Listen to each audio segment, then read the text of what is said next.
I visited for Thanksgiving. My son's wife said she should eat after everyone else. So I left early and took the $17.80 trust with me. I was 76 years old, and in the world outside this house, I was once known as a co-founder of a regional engineering firm that grew into a national enterprise. But in this house, my son's house, I was just a shadow. I was the old woman sitting too close to the dining table, the awkward presence of people politely stepping around, like a forgotten coat rack in the hallway. I came for Thanksgiving. I arrived with my scarf hand-knitted in the colors of autumn and my signature dish, hickory ham and sweet onion stew that had once won county ribbons. I smiled when I knocked, carrying my small suitcase and a box wrapped in soft blue paper. Inside the box was something more than a hostess gift. It was a legacy.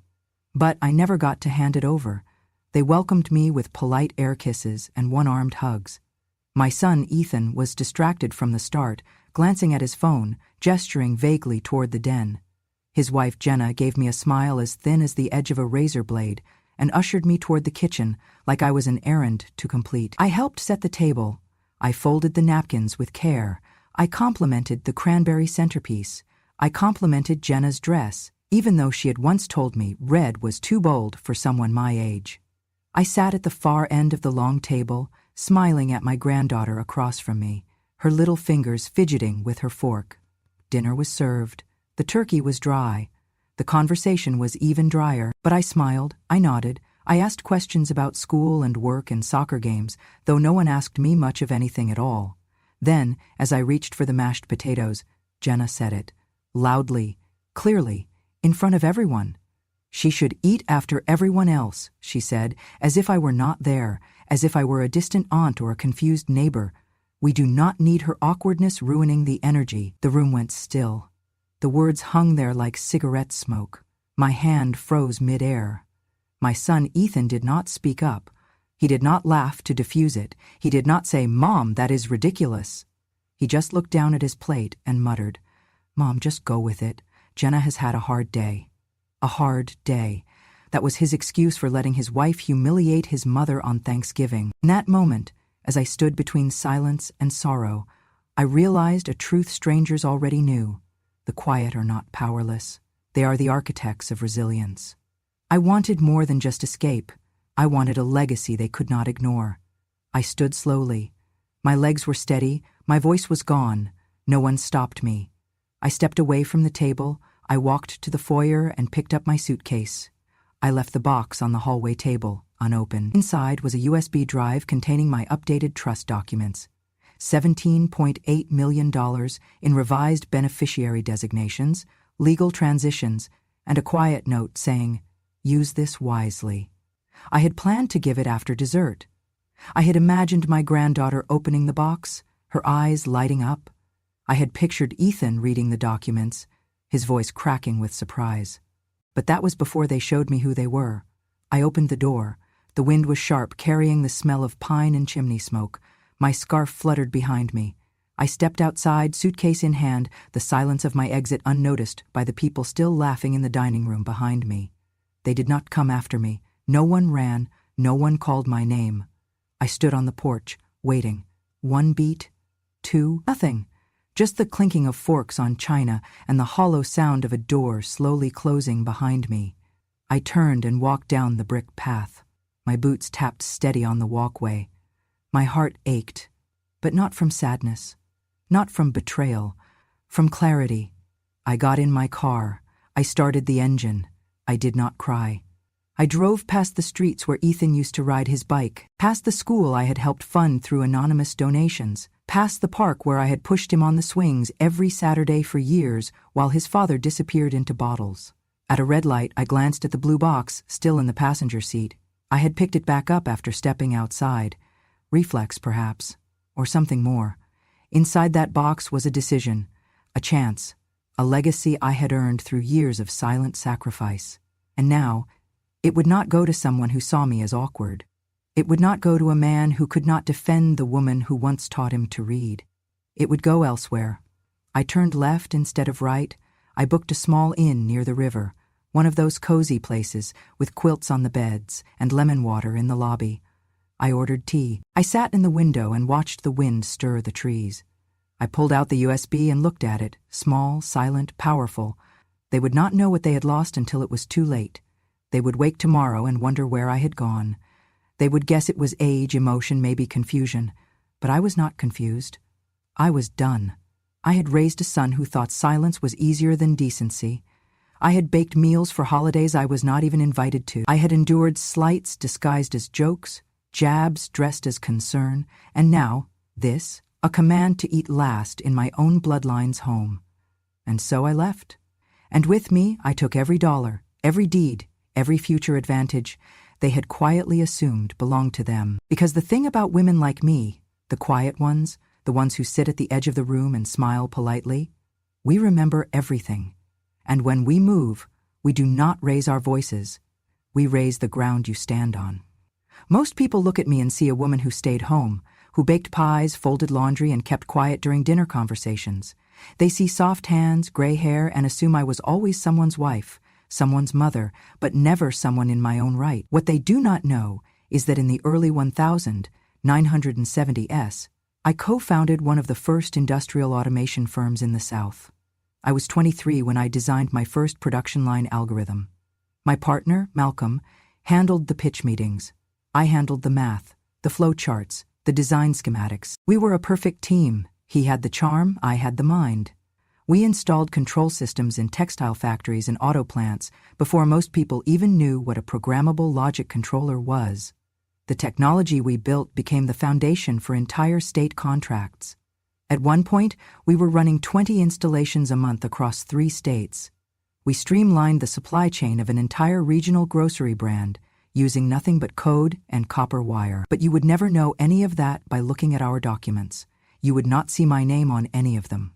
Malcolm insisted, gently at first, then firmly, that it was better for the business. Clients would feel more secure if the engineering was handled by his team, not by some woman with too much lipstick. He said, "You still get your half, right? What is in a name anyway?" I was young. I believed in the work, and I believed, foolishly, that results would matter more than credit. So I stayed silent. Again. Then came Ethan. I found out I was pregnant during a system rollout in Macon. I remember staring at the test strip in a rest stop bathroom, my toolbox still open in the car. I told Malcolm I needed to step back. He nodded, patted my shoulder, and within a month he brought in a junior engineer to take my place. By the time Ethan was born, my name was off every project. My husband, Peter, was a kind man with fragile health and even weaker ambition. He had heart problems, then lung problems. He worked when he could, but mostly he watched TV and read history books. I never blamed him. He simply did not have the drive.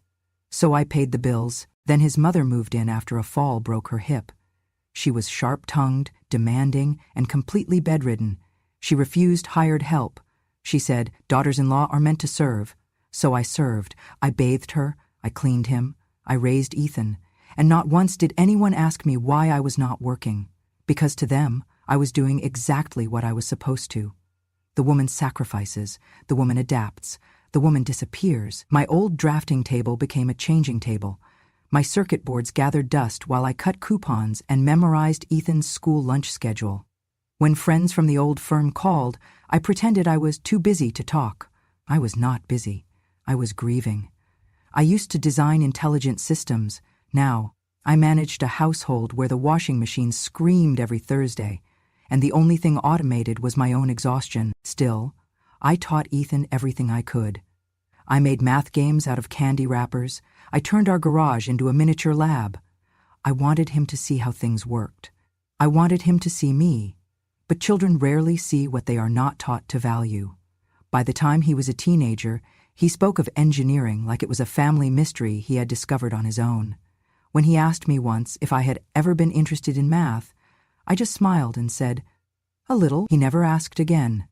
Even when he went to college, on the savings I built through penny stocks and secondhand books sold online, he never asked how I knew so much about system logic, never wondered why I could explain voltage calibration better than his professor, never questioned why the letters from my old colleagues still came once a year, unsigned but respectful. They called me the ghost of Georgia Tech. I was never enrolled, but I had been in the rooms. Malcolm made sure of that. Quietly, I ghost-wrote technical manuals for his clients well into the 1980s. They paid me in silence. I could have gone back. I could have rejoined. But every time I tried to carve a path, life carved another demand into my time. Peter's lungs, his mother's decline, Ethan's braces, then Ethan's car, then Ethan's wedding. By the time Jenna entered the picture, I was too faded to be noticed. She once asked me if I had ever had a hobby. I wanted to tell her about servo motors and fiber optics, about the time I solved a factory delay with nothing but a length of twine and a stopwatch. But instead, I said knitting. And that became my story. Grandma with the yarn, Grandma who stays home, Grandma who is always free because she has nowhere to be. I was not angry, not then, but I was forgotten. And that is a different kind of grief. I watched my legacy build their house, fund their vacations, buy their Christmas gifts. They did not know the dividends came from patents I had helped shape. They did not know the checks came from accounts I had grown from nothing. They did not know because they never asked, and I had stopped offering. Because offering yourself to people who only see your absence as natural, that is the loneliest kind of exposure. Now, looking back, I do not regret leaving the firm. I regret assuming they would remember me without being told to.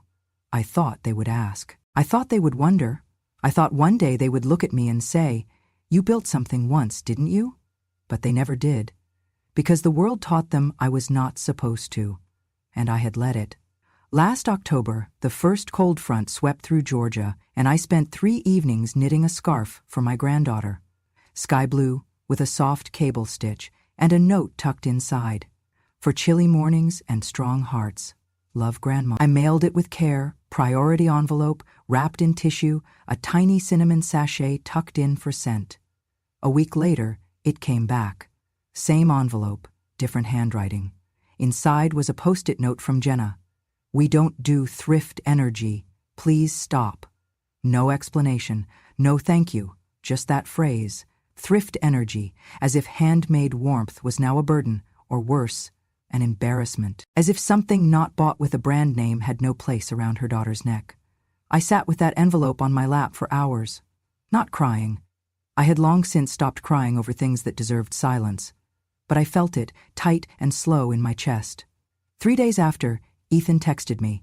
Just one line. "Come if you must, seating's tight. No looking forward to seeing you, no we'd love to have you." Just that. An obligation disguised as tolerance.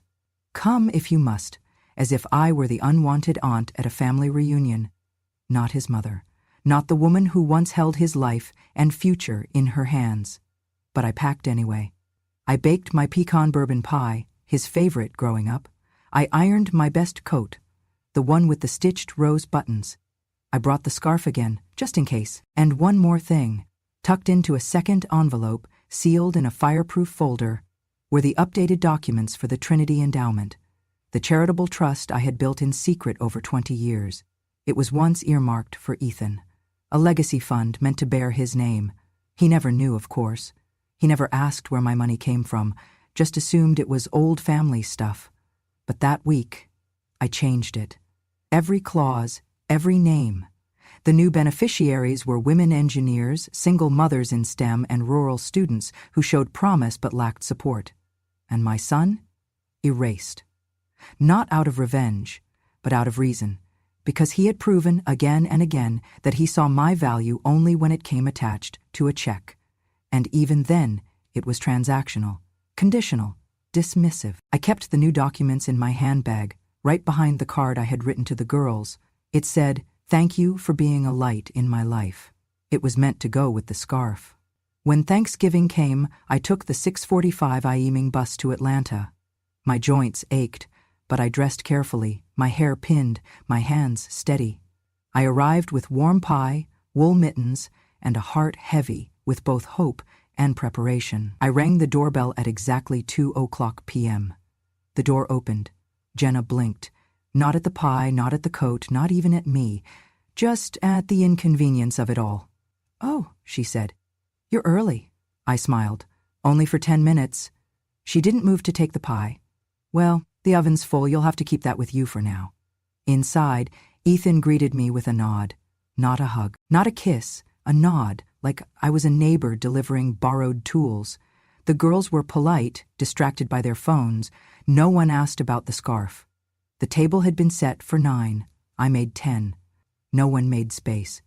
They brought in a stool from the kitchen, set it off to the side, near the wall, no placemat, no setting. And then Jenna, standing in the archway between the dining room and the kitchen, looked around the table and said, clear as glass, "She should eat after everyone else. We don't need her awkwardness ruining the energy."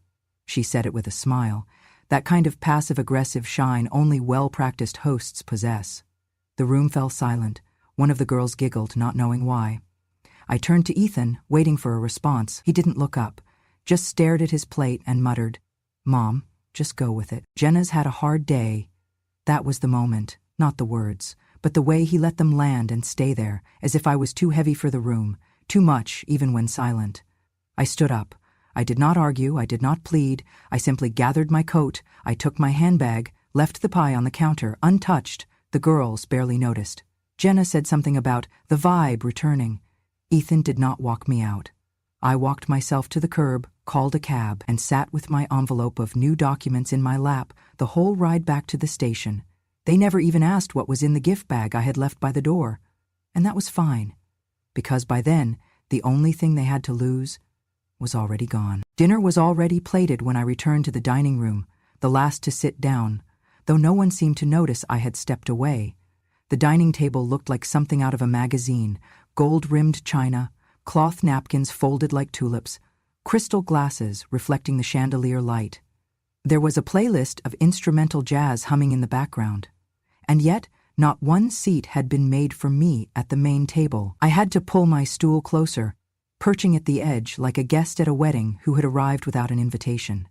I placed the scarf I had worn over the back of my chair, soft, gray wool with tiny cranberry-colored accents. It was not new, but it was warm.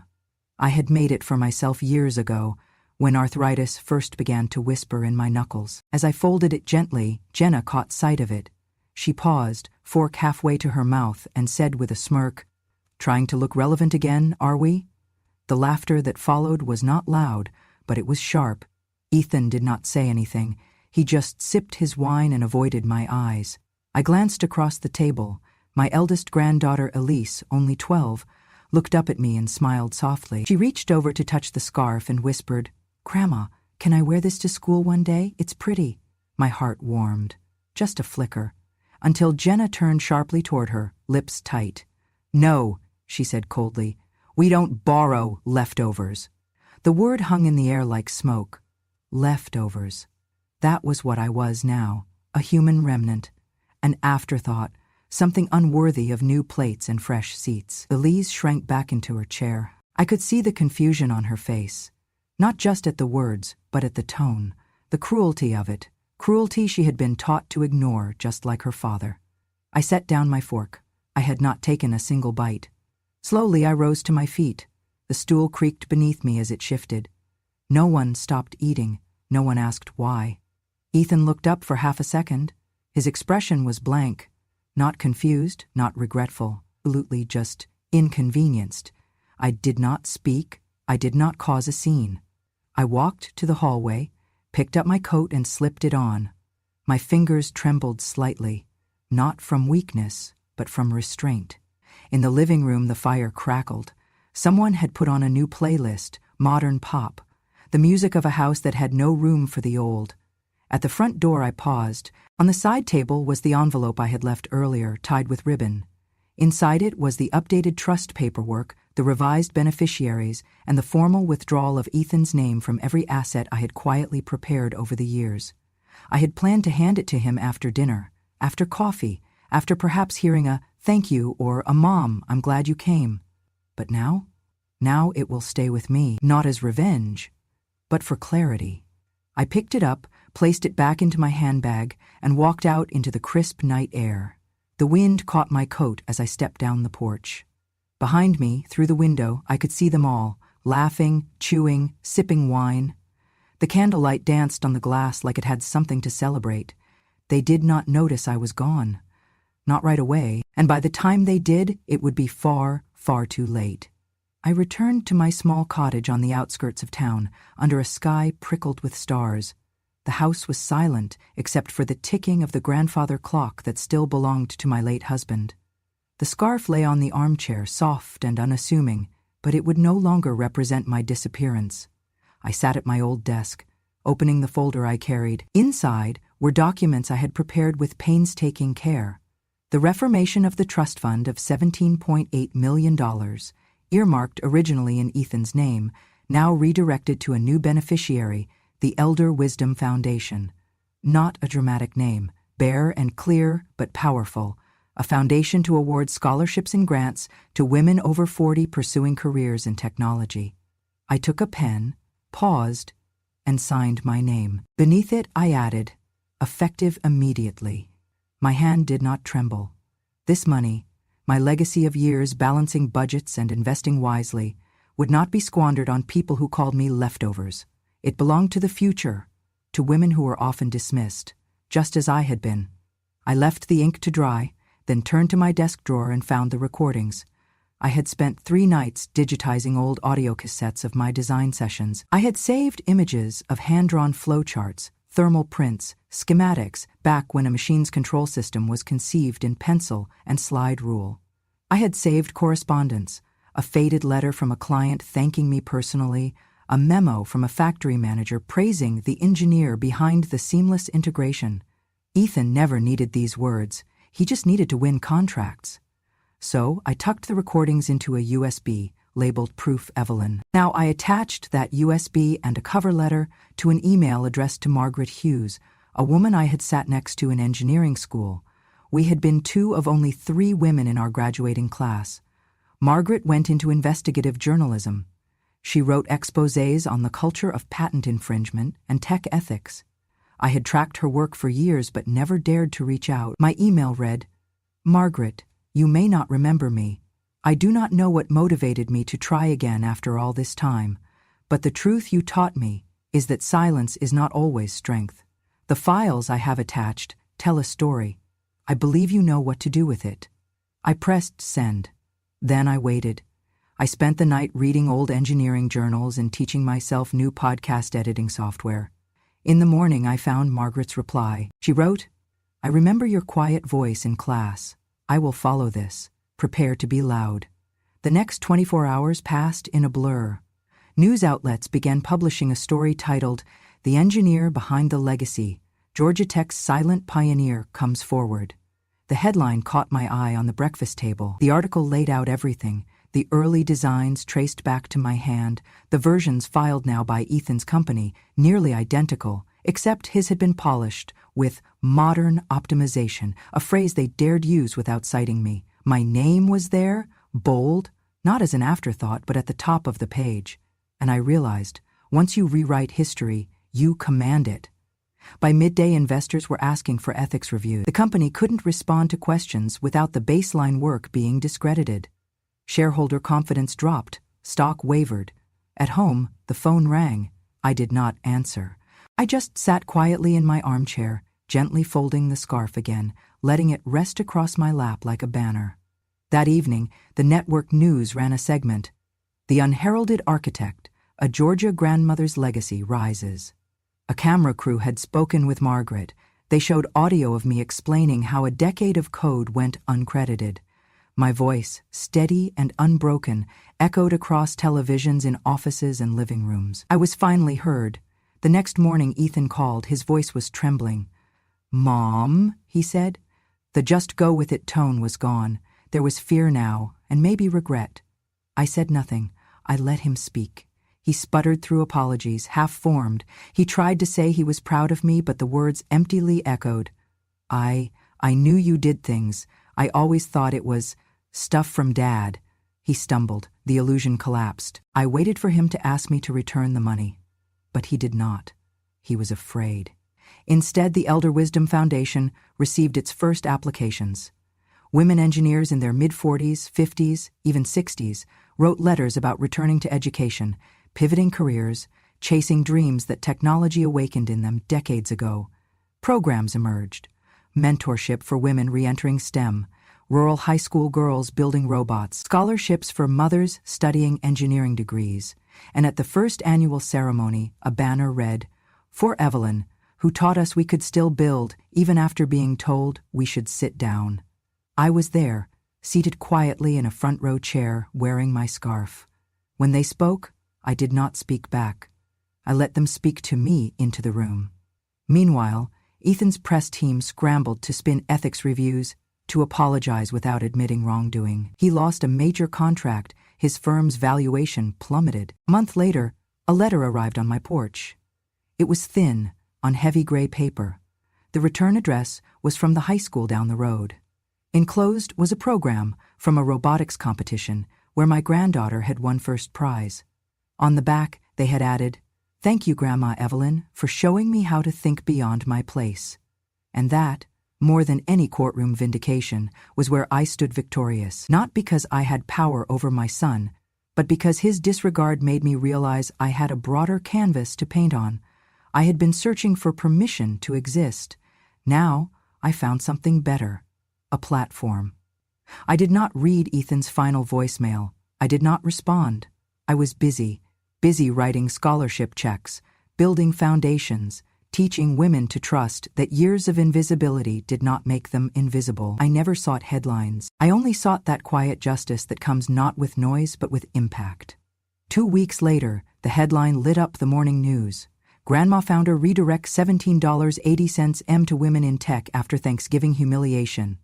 My phone buzzed with alerts, referrals to profiles, hashtags, screenshots. The internet had decided to crown me their heroine, and the hashtag flew across social streams.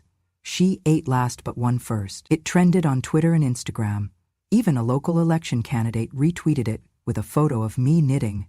I leaned back, scarf draped across my lap like a banner, and let it settle around me, this moment where virtue and quiet strategy finally outlived petty cruelty.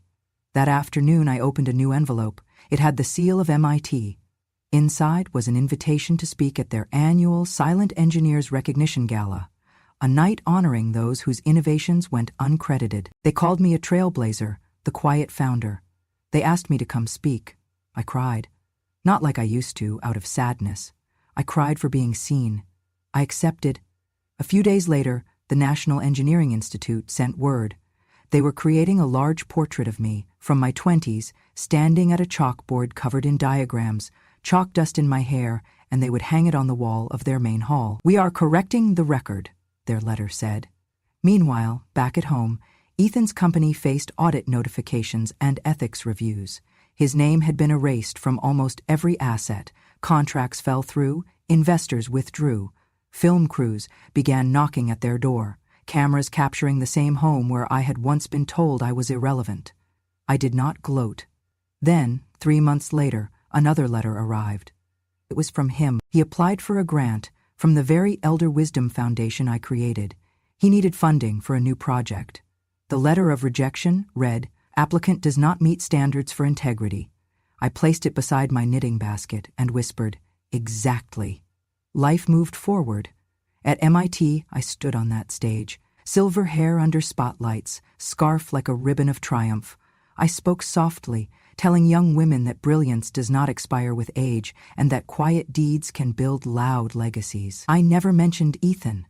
At home, my granddaughter Emily earned her engineering degree, and her photo appeared in the local paper, captioned, "Legacy built in love. Emily graduates with her grandmother's scarf." I framed it next to the portrait of me in the Institute's hall. Every year, the foundation gave scholarships to a select few women, mothers, midlife changers, late bloomers in tech. Their faces lit the wall of my study. They wrote letters, "Thank you for seeing me. I am building my company because you confirmed I was never too old. This scarf you made now exists in the microchips I design." Ethan's name drifted through the news only when someone referenced the scandal, the woman whose quiet rebellion redirected $17.8 million. He became a footnote. But the ripple of what I started kept growing. One summer evening, I visited a middle school robotics team. They asked me to judge their projects. I knelt beside them as they explained their mechanics, their code. I pressed a button. A robot rolled forward, then backward. Then I did a little dance. They cheered. I smiled, the proudest I had in years. The teacher asked if I would come back someday. I said, only if you keep teaching them to value the silent engineer in the corner. Every so often, Ethan would send a letter, apologizing, asking how I was. I saved them in a box I never opened. I was not angry anymore. I was busy, building futures, one woman at a time. That, my dear, is the true inheritance. And it was built not on the ashes of betrayal, but on the fire of giving birth to possibility. Because in America, someone will always try to dim you. But sometimes, just sometimes, you learn to carry your own light. The letter arrived on a pale blue card, the kind you frame before you even read it. I opened it slowly. It was from Emily, my granddaughter. Handwritten in purple ink, "Grandma, your scarf made me feel brave. Thank you." I held the card to my heart. Then I unwrapped an old picture, ribbon still, fall apart with age, of her wearing that scarf on a cold November morning. I took both into my hands, went to the living room, and placed them in a frame. I hung it on the wall next to my favorite window, the one where I sit and watch the garden grow.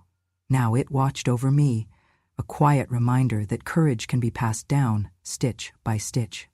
Spring came the following year, with the warm kind of light that seems to thaw more than just frost. I received an email from NASA inviting me to become an honorary advisor for a new initiative, Legacy Women Builders. They were creating a cross-agency program to highlight the stories of women whose work had been foundational but forgotten. "We believe your wisdom belongs with us," they wrote. I accepted. Then came a letter from the local technical college. They had renamed the Advanced Engineering Workshop the Evelyn W. Hall after me. I taught there as a guest lecturer. Students who never knew I existed walked through that room under my name, learning, building, imagining. They even carved a phrase in polished granite outside the workshop door. "She ate last, but she fed the future." I saw it once at night, lit by a single spotlight. I stood under it and felt more seen than I had in decades. Meanwhile, the ripple effects of my actions continued to unfold. Ethan, my son, had quietly disappeared from headlines. His divorce was finalized, business bankruptcies filed, and his tech firm shuttered. He never called, he never apologized. I did not wait for it. I was busy.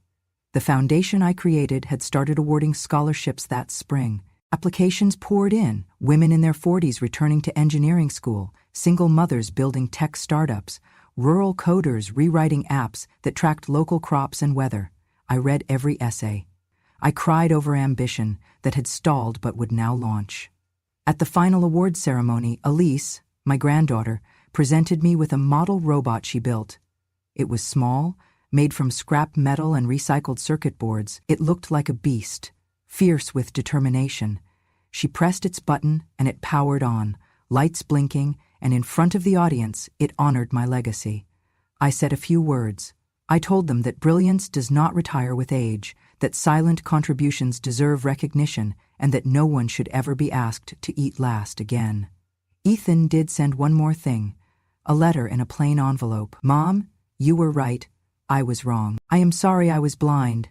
I didn't respond. There was nothing left to say. Instead, I took a trip to my hometown. I stood behind the chalkboard where I first taught myself mechanics after my husband's stroke. I let my fingers trace the dusty grooves where equations once lived.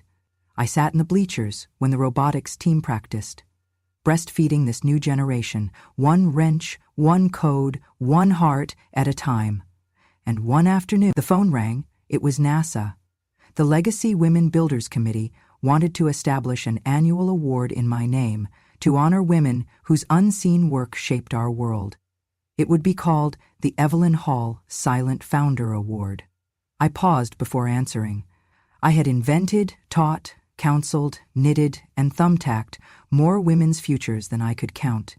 And still, when I spoke, young women listened. My life after that was quiet and full. I gardened, I taught. I watched the stars in new telescopes at the University Observatory where I became a guest lecturer, talking about control systems, about patience, and about being seen at 76. I never needed applause. I needed recognition. And finally, I got it. In America, narratives change. Legacies are not dictated by how loudly you shout, but by whom you uplift, and how woven your impact becomes in the fabric of tomorrow. I was not waiting anymore. I was finally living the life I built. I do not need them to thank me anymore. I do not need flowers. I do not need applause. I do not need medals. I only need them to know. I was here. I existed. I created it. I built systems that kept people safe. I carried generations on my back. I was erased, but I endured. Because intelligence does not expire, and brilliance does not fade because it goes unacknowledged. To every woman who was told she was too old, too quiet, too inconvenient, I say this: you are not invisible. You are not forgotten. You are not done. They tried to write me out of my own story, but I picked up the pen, and I wrote it back in. If you've ever been overlooked, dismissed, or told to sit at the edge of your own legacy, remember this: those who build the foundation of greatness do not need to shout. We only need to tell the truth. Subscribe to Grandma True Stories, where silent women are finally heard, and the ungrateful no longer get to write history with lies. Because wisdom never fades, and truth always finds its wings.